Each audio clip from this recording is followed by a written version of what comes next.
Come get some dinner.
Hey there, hello there, and hi there. My name is Jamie. Welcome to the broadcast. Welcome to I Can't Play Guitar. My name is Jamie, and I can't play guitar. This is the daily hangout. You're hanging out with us for the next at least 30 minutes, and this is our excuse to play guitar every single day and hang out with y'all. Let's look at the schedule. That's what we have up on the screen here. The news is first. We're going to take a look at some news videos, see if there's anything shaking since last night. Probably not too much. And then we're going to watch one or two videos while we practice guitar. Thanks for hanging out with us. If you're doing anything, working on anything, which you don't have to be, but that's why we're here. We're going to work on some guitar for 30 minutes. It's our daily excuse to do that. Put it in the chat if you're working on something. If not, let us know what you're up to this morning, whether it's just here to hang out or if you're working on something yourself or you whatever you got going on, let us know. Hello, we hope you're doing well. Let's get started with some news. Actually, that schedule is bullshit.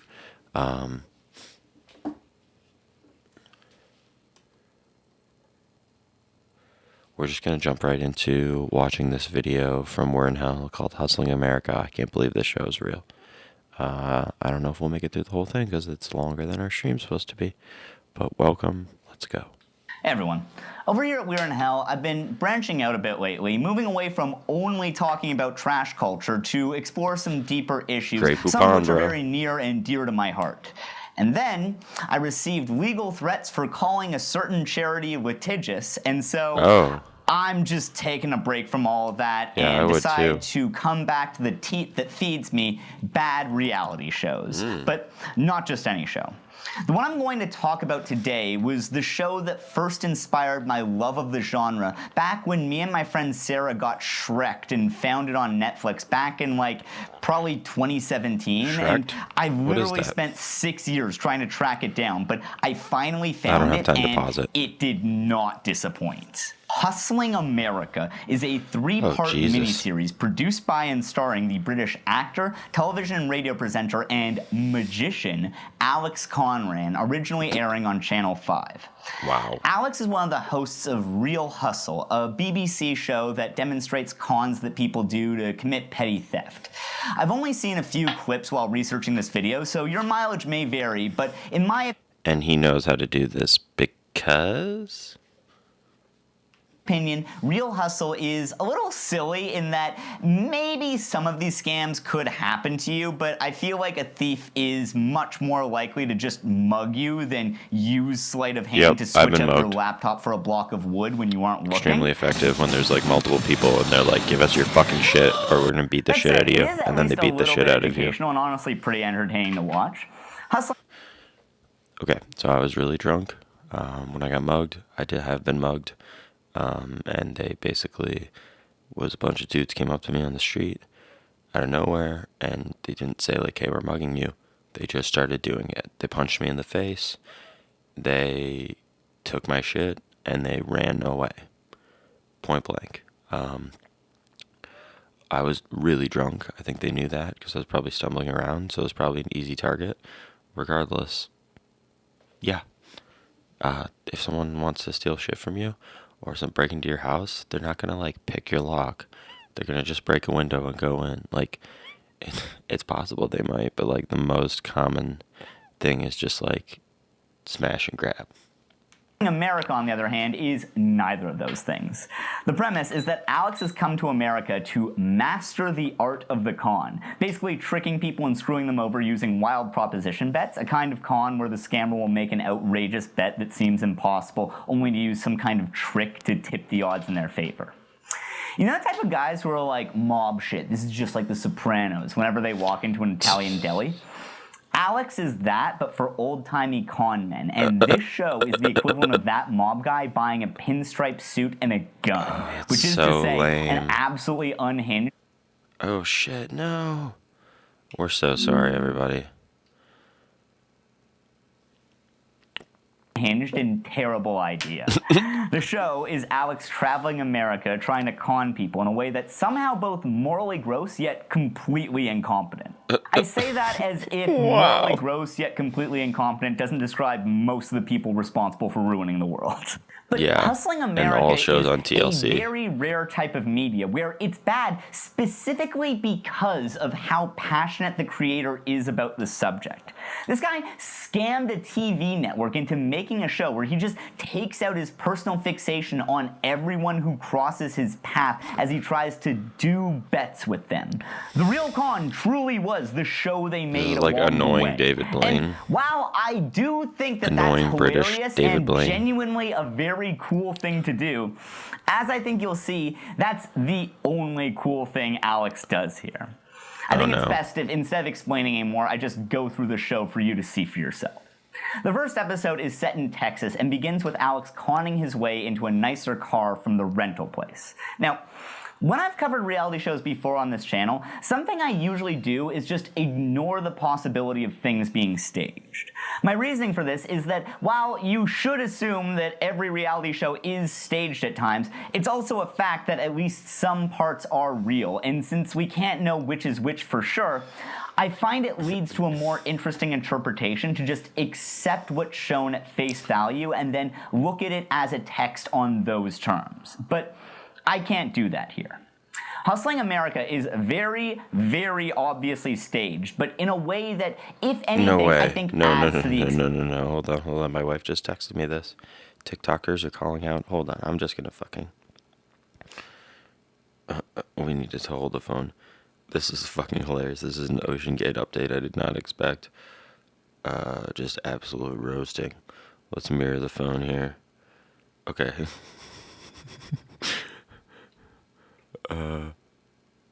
TikTokers are reeling over an Ocean Gate job posting advertising an immediate... Here's the news we asked for. Immediate opening for a submersible pilot. This is from this weekend. Ocean Gate job listing that's getting heat on TikTok. Ask for candidates' sense of humor. With a sense of humor.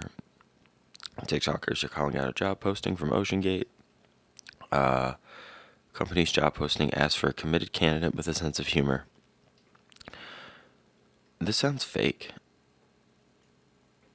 Roasting an Ocean Gate job posting, immediate opening with a submersible. The company is behind the Titan submersible. Job posting featured on Ocean Gate's website and on Indeed this week said the company was looking for a committed, competent individual with a combination of strong mechanical and interpersonal skills who can work on sensitive marine equipment, perform regular maintenance, and operate complex systems to support dive operations. Oh, no. No, thank you, sir. The post also asks for candidates who can work in confined space,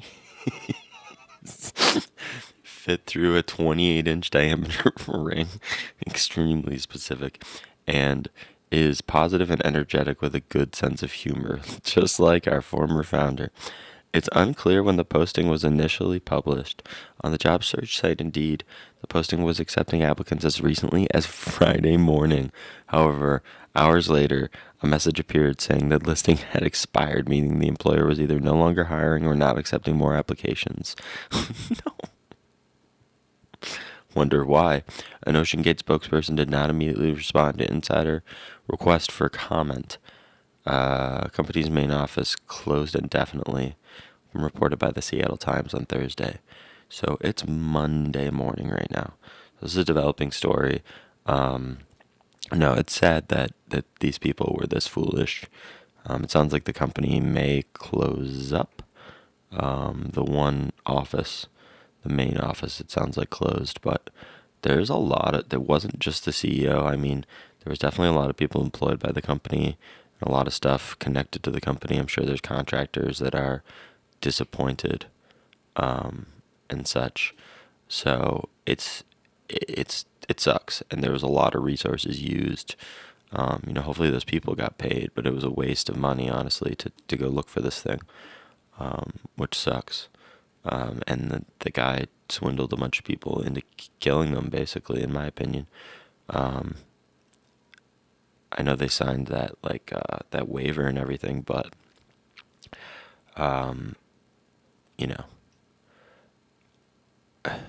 it's tough. There was actually a Vox podcast on this. Canadian. It has reported the company leadership was warned about safety issues.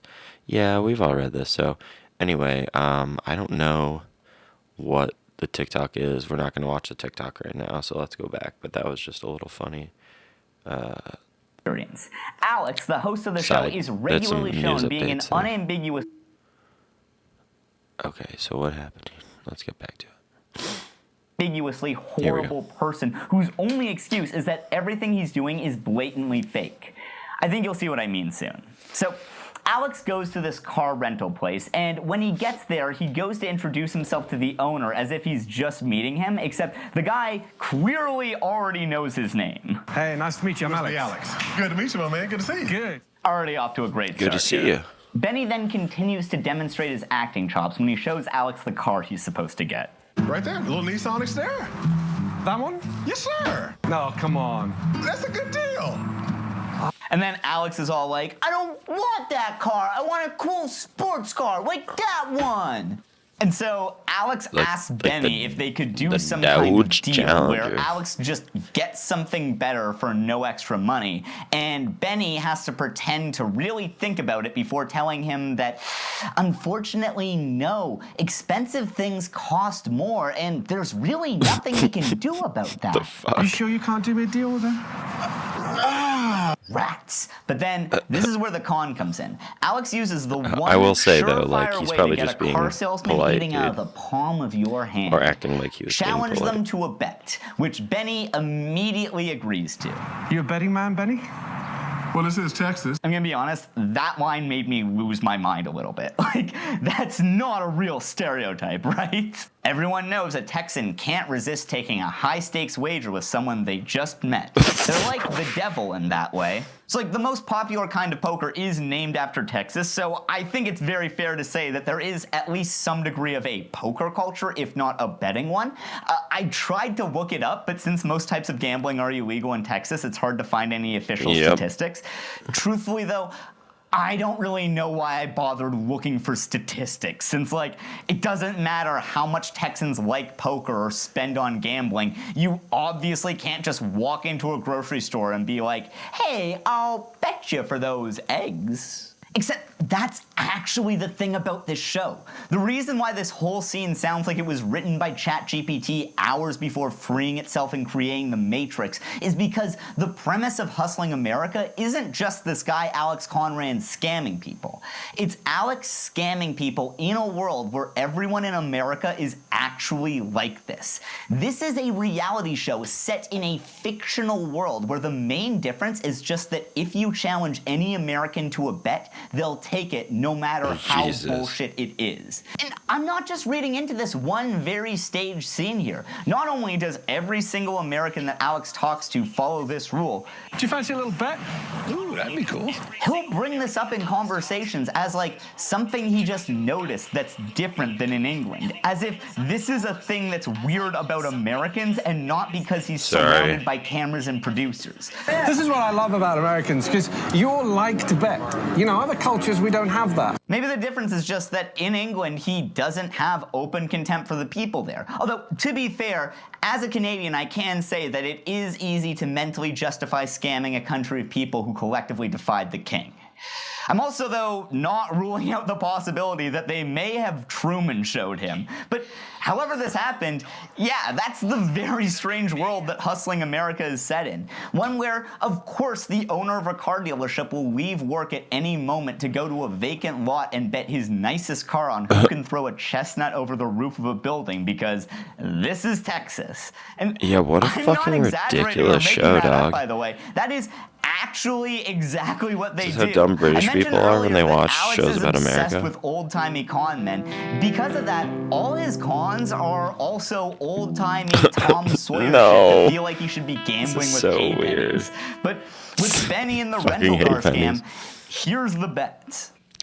Yeah, this show seems like it's 100% designed, and I think we have shows just like it. We could probably point out where with like Finn, it's like only would work in Britain for an audience of British people, essentially like being like, hey, look how goofy American people are. I'm not saying no American people would watch this, because I'm sure you put this on Netflix, people would eat it up. But I guess that's like, it's like a weird version of Gordon Ramsay coming in and yelling at dumbass Americans, you know, but we like that. So I bet you can't throw a walnut. I bet you can't throw a walnut. If you can't clear that building, Just a bit of banter. You give me the nice yellow Dodge Challenger. If you can, and I can't. Why would you ever double. take that bet? Benny obviously can't do it, and Alex is an incredibly sore winner about it. That didn't even make it past the wall! Oh, come on! He then is able to get his chestnut over the building, but explains that he did it by switching his regular chestnut out for a gimmicked one that was filled with lead. Yep. Oh, okay. You always carry a lead-filled walnut. First of all, that is by far the lamest flex I've ever heard. It'd be like bragging that you're always the ready fuck to is bust this out guy? some devil sticks. Yeah, seriously. After most of his cons, though, Alex or his producer explained to the person who got scammed how it worked. This feels less like Alex trying to be a good sport, since he's very much not that. Instead, it feels like someone who just did a magic trick and then immediately explains it to seem extra clever, because that's exactly what it is.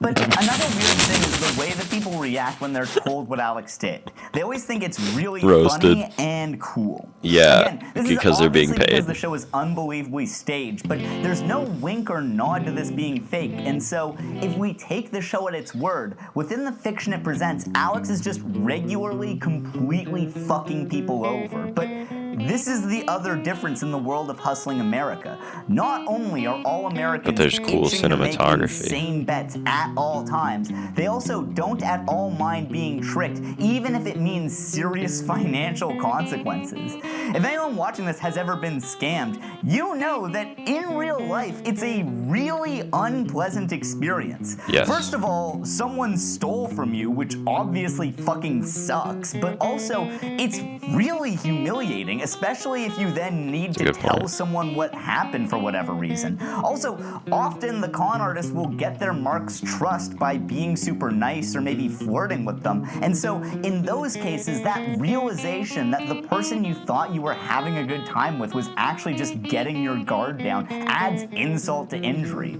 Or the con artist could get violent, which just adds injury to injury. But instead, in this show, everyone acts like being conned is really funny and cool. Oh, man! Yeah, especially I the think guy I got choking him. Yeah, I got hustle. Even when Alex wins by blatantly cheating. When Benny finds out about the lead chestnut, not only is he not at all mad, he honors the bet. Yeah, I think I'm not happy. Yeah, he got Okay, well, paid you by gonna give me the the code? producers. So. Texas bet. Yes! In my opinion, if you find out that you lost a bet because the other person cheated, ridiculous, then though. you didn't lose and definitely don't have to honor the terms. But I guess that's just because I'm not a Texan. This is even crazier when you think about Me either, how man. this isn't a minor transaction they're doing. Like, yeah, I'm sure the guy who just cheated at a schoolyard bet is a trustworthy person to rent a $40,000 car to. By the way, in all of his bets, Alex always does one of 4 things to stack the odds in his favor. The first, as we just saw, is blatantly cheating, which almost always means Always. just switching something in his pocket when Always people a good aren't bet. looking. We can That's see the best way to same win, type just of trick cheat, he does like, in literally his next cheat. con, where Alex goes to a cowboy store to buy a hat. The first really funny part about this is something that Alex does all the time, which is act extremely sus before conning someone. Or He starts all the talking to a time, he woman just who always works at the acts sus. store and says how he needs a black cowboy hat because he's a hustler. What color do you want? I think for a hustler person, maybe a black one. Nice, man. You got her right where you want her now that you've told her that you're an evil cowboy. Just imagining Alex going to a restaurant like, as someone who runs out without paying my bill, I'll have the Cobb salad. Before anyone says anything, yes, that was a dig at all of you Cobb salad ordering perverts out there. What topping someone puts on their salad in the privacy of their own home is their own business, but you keep that shit away from my children. I really hope that the discourse this June is no Cobb salads at Pride, because it makes this straight person uncomfortable. Fuck Cobb then salad. Alex Yeah, bets I'm on that the he train, can man. take off his vest Fuck without Cobb salad taking all off his day. blazer. If he wins, he gets the hat for free, I got and no if he loyalty to loses, Cobb he has to salad. buy the most expensive hat they have. I bet you that I could take off my waistcoat What? without taking off my jacket. Why would you This bet that? interaction is, again, extremely staged, but especially funny because this woman clearly doesn't like Alex at all. So, based off of the first con, I was expecting the vest to be tearaway or something, which would still be some dumb bullshit, but at least Fuck it'd be kind yes. of cool to see, right? But no. Instead, this is the second kind of con that Alex does, which I'm gonna call self-working. Basically, there's no trick happening here, he just does something that not many people know that you can do.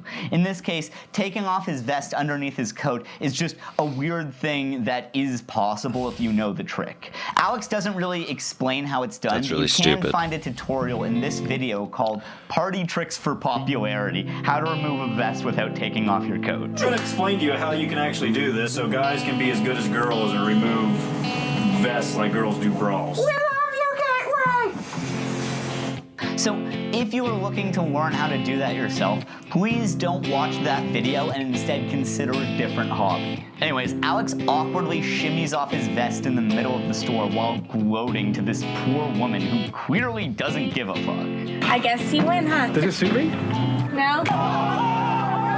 I can't believe the party trick for popularity didn't work. But while it may not have made him popular, Alex is extremely proud of himself here and is, as usual, a terrible sport about winning. Well, ma'am, it's been a pleasure. Fucking Thank Christ, you. dude. Have a good day. You too. This guy is unbearable. This The whole Alex thing guy. is so deeply lame and then made so much Yes, it worse is by deeply how lame. chill and pleasant he is afterwards, as if they just had a normal interaction. Like, again, obviously it's staged, but also, again, if it wasn't, then what we just watched was a guy tricking a saleswoman, not just wasting her time, but also, that was an expensive hat. How much is a hat like this? That one's $350. $350. Holy shit, At the dude. very least, that would have come out of her paycheck, if not led to her getting fired. costs And like this more than dude's my just entire like, pedal board. I'll Holy see you shit, later. dog. Well, probably not you specifically, since I just cost you your job. Well, maybe not quite. Anyway, bye. Also, I had assumed that the cowboy store and the car rental place had gone along with this for the publicity, but they actually don't even say the names of those places. Really? They only flash their signs for They like just paid a them. second, which actually may have been a real con after all. I think that part of where this Hopefully comes from is the the owners fact that got Alex paid. is a magician. I don't mean that all magicians are weirdo criminals. They are, but I'm talking about something different. Magic is a really unique art form in that, just like Hustling They America, are. for it to work, it requires the audience not to believe what's happening. In an interview, Teller from Penn & Teller says that, quote, Love these guys. Magic is a form of theater that depicts impossible events as though they were really happening. In a paper called The Experience of Magic, Jason Leddington wrote how this means that rather than a suspension of disbelief, magic involves a conflict of beliefs. Magic doesn't work if the audience believes that what's happening is possible. They have to know that it isn't, while also believing that they're seeing it nonetheless. It's But fantasy. while magic uses this conflict just to fun. create a sense of wonder and amazement, Hustling America uses it so that Alex can be a piece of shit without you hating him. Yeah, shitty So David anyways, Blaine. now that Alex has his hustler Spot hat, he on. decides to unwind a bit by going to a dive bar and playing some pool. This isn't super interesting. He goes there so he can meet meet some cool hustlers while acting like a massive dweeb. Wow, that's a chalice of beer. Good Lord. Welcome to the United States. Dude, I'm pretty sure they gave you that glass as an insult. He meets a guy there who's really good at pool and loses to him extremely quickly. Also, as if they don't fucking binge drink in your country. Fucking Obanta, moron, shitty British David Kane.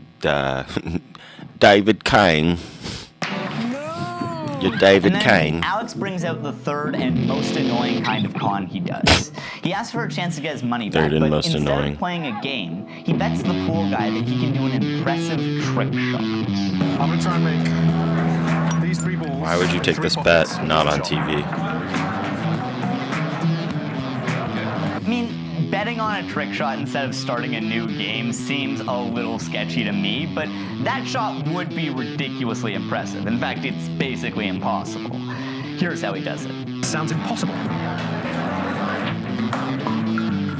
But there are pockets, and then there are pockets.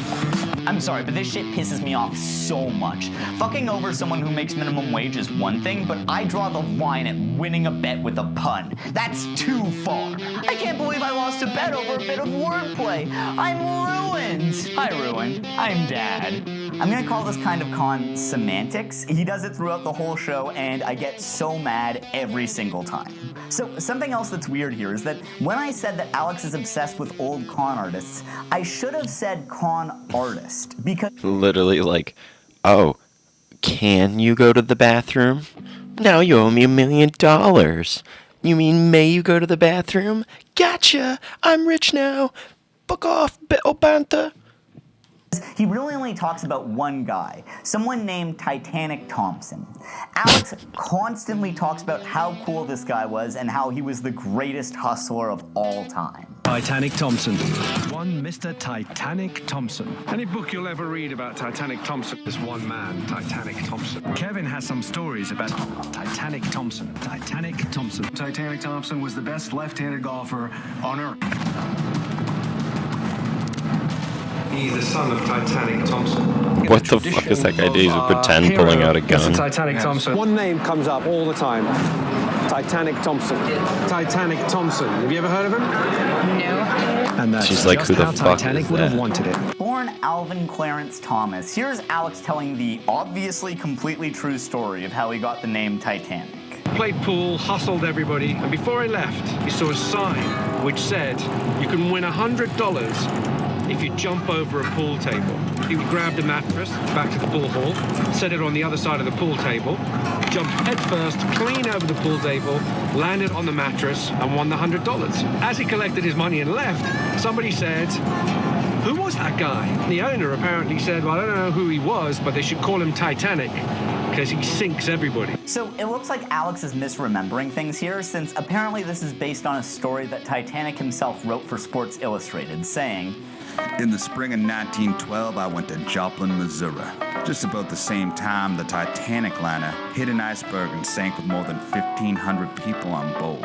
I was in a pool room there and beat a fellow named Snow Clark at a $500. To give him a chance to get even, I bet him $200 I could jump across the pool table without touching it. Jesus If you think Christ. that's easy, try it. But I could jump farther than I heard of bullfrogs in those days. I put down an old mattress on the other side of the table, then I took a run and dived headfirst across the pool table.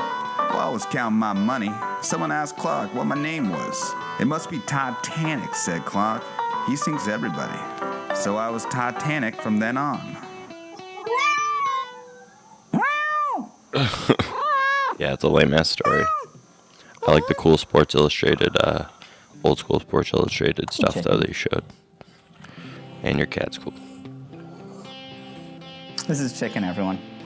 So Titanic probably isn't the most trustworthy source himself, seeing as he was literally famous for ripping people off, but his version of the story is definitely more believable than the bar offering that bet, a thing that would make literally no sense for them to do. Okay, bye. Yeah, I just think it rules that no one on the show bothered even to check Wikipedia before commissioning a full-on animation of Alex's completely bullshit version of the story. Especially since it'd be one thing if this...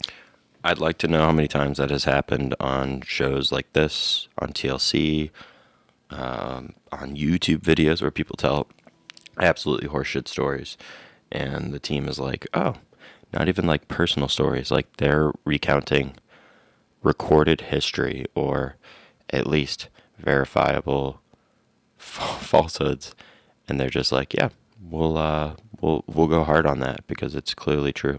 It was a one-off story that didn't really matter, but the whole show is about Titanic Thompson. Alex interviews his son, meets with historians who've written seriously, about him. dude. There's one man that I'm interested in particular. Fucking no Titanic research. Thompson. And the whole reason he went to that pool hall is because it may be near the bar where Titanic jumped over the table.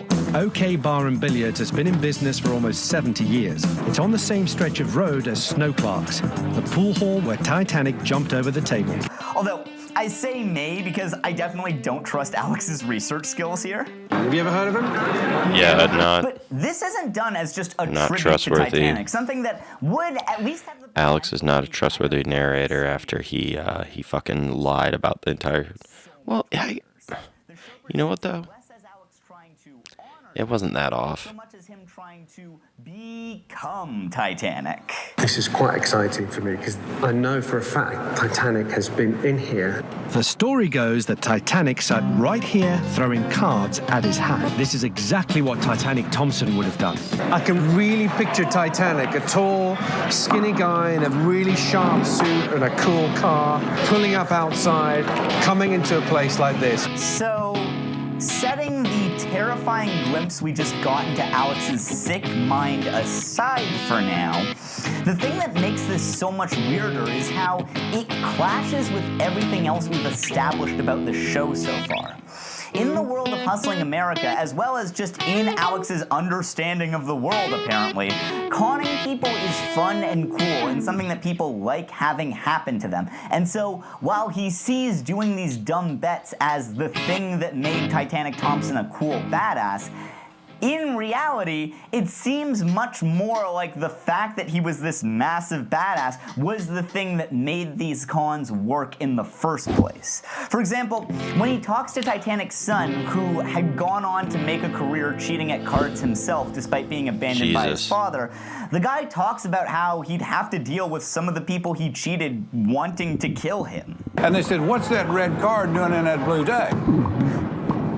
I had a second skill. Right. I had a spring holster hung upside down under a vest. And I always knew when you went out to get your pistol and come back. I could always tell. How could you tell? And you can just see a change in a person. And I'd look at that person and I said, you know what? If I'm good enough to cheat you out of your money, I'm good enough to kill you. And later, Alex says how it completely blew his mind to hear how making a career out of stealing from people is actually very dangerous. That moment when Tommy looked at me and he said, it's one thing to lose your money, it's another thing to lose your life. That really caught me off guard because that just blows my mind. Just like, I can't believe that someone would get violent after bro, finding because out you're you a cheated fucking at cards. magician. When I do it, they just laugh it off and then sign the release paper that my producer hands them. Or a big climactic thing that the show builds up to is recreating Titanic's very first con, which was this. Titanic, when he was about 11 years old, was fishing by a river. And when he looked over, he saw another fisherman who had a very expensive fishing rod. So he went up to the guy and said, "Hey, mister, I've got a bet for you." And he picked up a stone. He said, "I can put a mark on this stone. I'll throw it into the river, and my dog will go in and fetch the very stone." The guy said, "Yeah, sounds interesting." He said, "Let's bet for your fishing rod." Titanic picked up the stone, threw it into the water. And sure enough, dog ran straight after it, picked up a stone, ran straight back out. The X was still on the stone. But after explaining it, Alex adds a fun little anecdote, which, to me, changes the story quite a bit. Now what happened next was actually quite funny. The guy looked at him and said, "Neat trick, kid." Now, Titanic always used to carry his rifle around with him everywhere he went. He said, "Mister, cock his rifle. I think that rod belongs to me now." And that's how he won his very first bet. Yeah, funny's certainly one word for that. I don't know. After hearing that, I threatened feel him that's with a less gun? about a clever trick Holy to teach shit, your dog, dude. and more the story of an 11-year-old boy robbing a man at gunpoint. Although, to be fair, from the perspective of a travel show, it does definitely make more sense to focus on the dog story as something that you can recreate rather than having Alex just actually mug someone. Although, since it's this show, they'd probably just laugh it off and say, "This is Texas." And so, Alex finds a trainer who agrees to teach a dog to fetch rocks after he shows her a magic trick. You know, your standard card trick. You pick a card, she'll find it. Oh, this poor dog and this poor You can lady. give that card to me. Just spread all these just face up. And so Luna can have a look at them. You put it down here. Okay? Yeah. I want you to find the King of Diamonds. Oh. Are you surprised? I'm very surprised, yeah. Are you? Smarter than I thought. Yeah, you marked it Dogs with something. aren't really interested in card tricks, but they are interested in delicious meat pate. When Cara handed me her card, I had a dab of pate on my finger. Then Of course, Luna man. just did what dogs do. Damn, I don't know what's weirder, keeping pate in your pocket at all times right next to the lead chestnut, or lying that you do to seem cool, since if you look at the card when he first puts it down, it doesn't have any pate on it. They must have done the pate shot afterwards in post. This show has completely destroyed my mind. So then while she's training the dog, Alex increases his odds Me by too, spending man. hours doing this. Collecting hundreds of stones from the riverside, marking each and every one of them with the same big X, and lobbing them into the same little spot in the river. And then he needs someone to bet against, and so he gets just some random men. Titanic made this bet with an Arkansas local, so I found myself some good old local boys too. They look like a tough crowd. Fuck, dude. Sorry, it's just so Some funny to good me that old these are local boys. literally just some guys. Like, imagine what their day That's was the like. premise. They get asked to be on a show, so Like, they come do you down want to the money river and meet some The weird bad British guy's guy like, yes, who I want challenges money. them to this Absolutely, bet. who cares? I could throw it into the river. You put me on TV, I don't give a fuck. It's in Britain, who If I cares? win the bet, you got to strip down and go These for a swim. guys just were I lose like, the bet, I'll strip whatever. down, and I'll go get the stone for you. And then he loses, takes off his clothes to reveal old-timey long johns, and then gets in Oh the my river. fucking god, he has long johns Where's on? the gun, Alex? What are you What a shame. I doing, guess he's man? yet another fake Titanic Thompson fan after all. Absolutely amazing day for these guys. If I was them, I'd be telling that story to my grandkids. So yeah, that's most of what happens in episode 1. There are still 2 more to go. But first, step outside with me. Just came out to the garden 'cause I feel like I can be real with you guys out here. So, this is the part of the video where normally I would plug my sponsor, who were supposed to be none other than the Shadow Legends Okay, we don't love themselves, Raid sponsors. Shadow Fuck sponsors. That's an understatement. We fucking hate And such. I was sponsors. excited Fuck for it. I all think that one- sponsors. Sponsors are the worst. We are not sponsored on this channel. And that is actually, for now, the end of the broadcast. We appreciate you coming. You can see the clock behind me is at 0. So that is the broadcast for the beginning of the day. We'll be back later for more guitar and more hanging out. Maybe? So what you want to do is go to our Instagram at Seriously Can't Play Guitar, or our YouTube channel, Seriously Can't Play Guitar, or I Can't Play Guitar, and subscribe so you're notified when we go live. We update on Instagram. Our second stream, our secret stream, will be posted there when we go live, or you can just subscribe to our streaming channels so you can get notified by those apps when we blast off again later today, if we do at all.